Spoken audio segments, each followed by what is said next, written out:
আমরা একটা election monitoring cell করেছিলাম আমাদের অফিসে।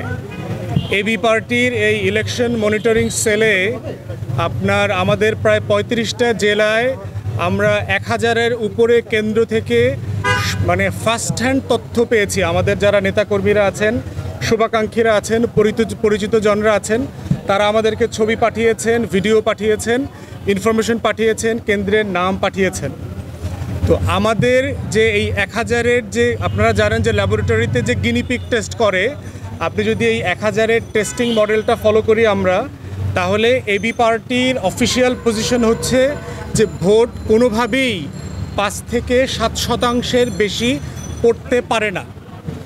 আপনারা জানেন যে বাংলাদেশে প্রত্যেকটা পোলিং যে বুথ আছে, এই বুথে ভোটের মার্জিন হচ্ছে আপনার ৪০০ থেকে ৫০০। সেন্টারে যে রুম থাকে, এই রুমে সর্বোচ্চ ৪০০ থেকে ৫০০ ভোট কাস্ট করা যায়। আমাদের তথ্য মোতাবেক কোনো সেন্টারেই আমরা ৬০ থেকে কোনো রুমেই ৬০ থেকে ৮০-র বেশি ভোট আমরা দেখি নাই।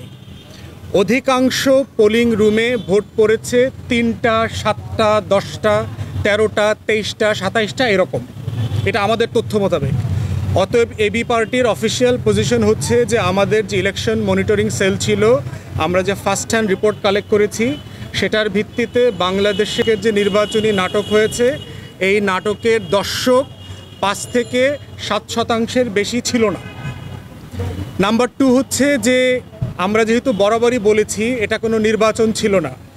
৭ই জানুয়ারি ছিল ফেলানি দিবসে বাংলাদেশের স্বাধীনতা সার্বভৌমত্বকে কাঁটাতারে ঝুলিয়ে দেবার দিন।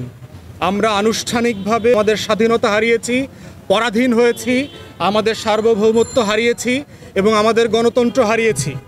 যে লড়াইটা বাংলাদেশে দুঃখজনকভাবে হলো সত্য, আওয়ামী লীগের নেতৃত্বে ১৯৬৫ থেকে ৭০-এ হয়েছে, ঠিক একই লড়াইয়ের পজিশনে আজকে আওয়ামী লীগ দখলদারের ভূমিকা এসছে, পাকিস্তানি হানাদারদের ভূমিকা এসেছে এবং ৭১-এর রাজাকার আলবদরের ভূমিকায় আজকে আওয়ামী লীগ অবতীর্ণ হয়েছে। অতএব আমরা একটা পরাধীন রাষ্ট্রে পরিণত হয়েছি, আমাদের স্বাধীনতা সার্বভৌমত্ব হারিয়েছি, আমাদের গণতন্ত্র হারিয়েছি।